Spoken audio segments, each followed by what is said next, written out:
Juicy on the beat, coming with the heat, chilling with the girls and guys, yeah, this really live.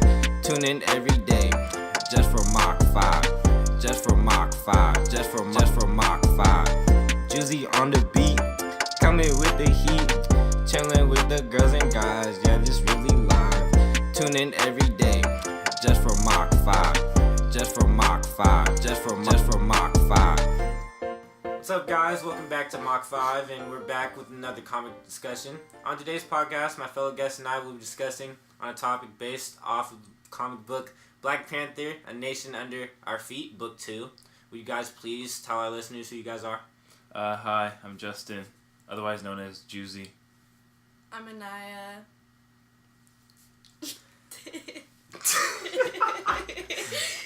Otherwise known as Anaya. Not funny. Okay, anyways, thank you guys for coming. Alright, let's get to the discussion now. Do you think, as a leader, using brute force will get a nation to conform? I definitely think force is needed. Like, I definitely feel like if you need to put fear into people to get them to do what you want them to do, but also you also need to have the people love you as well, so it's not just one-sided thing. Because if you just destroy people and be toxic to them, then they won't want to do the things that you want them to do. You always need to make decisions where it benefits a lot of people, and you try to do the best for the people. So kind of like a love and a hate type of relationship. Yeah. Mm-hmm. Anaya? I think that force is needed, but I think reasonable force is needed. I think everyone needs to be comfortable and not against their will. Mm-hmm. Okay. Yeah, no, I would have to agree with that. Do you believe that there should always be a sole person to have power over a country? Just one person? No. So in our government, we still have a democracy, but we have a head. The branches and stuff. Yeah, and we have a president that runs over everything, I guess, in a way. So do you feel we need someone, or do you feel it should be a group of people that should be running the country? I feel what you're kind of describing right now is socialist. I'm pretty sure how everyone there's not one specified direct leader where everyone is just kind of just I don't know, kind of reminds me of the Native Americans, because I'm sure they have leaders, but also everyone there is equal. But in our government, there's different levels and branches, the Supreme Court, the House of Representatives and the Senate and stuff like that. I think it's definitely I think it's important to have a person in charge, but also the person who's in charge doesn't have too much power, and it's also separated. The power is separated and shared with other means of other people being able to influence the choices that are done in the country, how we vote and stuff like that. Yeah, I would agree with that. I think that the way our government works as of right now, I think it works in certain cases. Obviously, the president needs to be in check, and I think it's good to have one person, but also have the people and the representatives keep the president in check, because if we just had one sole person making every decision without any process of going through it, I think it would be a mess, and I think that it would be very I think it would destroy our country. Yeah, because then what's it called? If it's just one person, then he wouldn't care about the other people, what they have to say. Mm-hmm. Yeah. So Justin, as you said earlier, there's always two sides, I guess, of what you need as a leader. I guess you need brute force, and you need to have fear in someone, and also you have to have the love.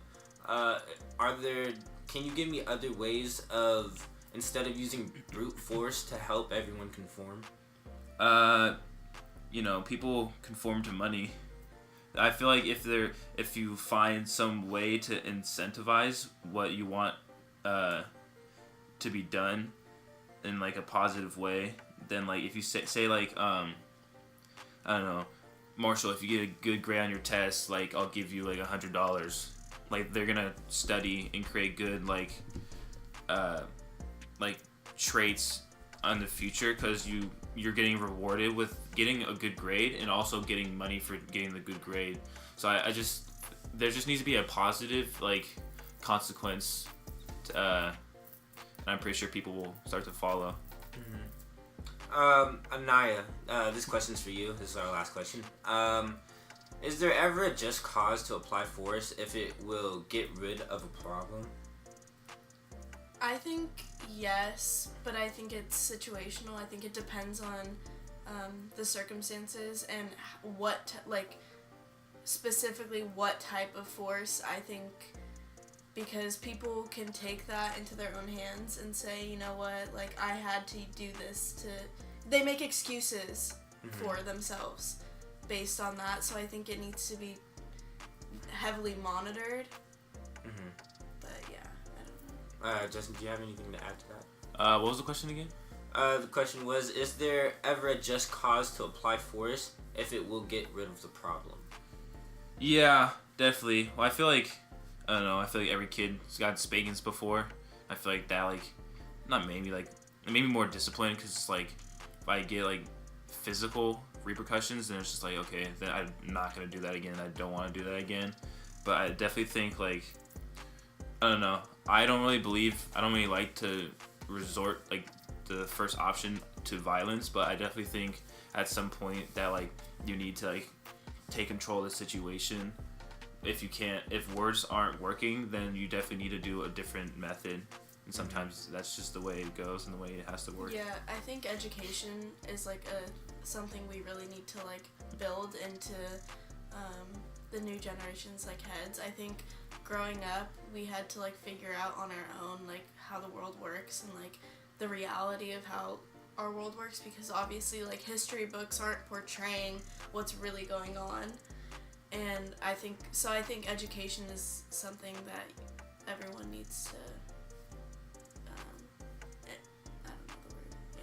So integrate into their lives. Right. So you're saying just if we were to educate people better on, you know, what's happening in the world, then we would see that, you know, we can't repeat history, I guess, in a way, even though, like, you know, it keeps repeating anyways, but just trying to find a different route other than just always using force. Right. Okay. Well, alright guys, that about wraps up our discussion today. Tune in next time for another talk with your boy Morris on Mach5. You can follow us on Twitter at the same name, Nation Under Our Feet. This is Marshall signing off. Bye. Bye.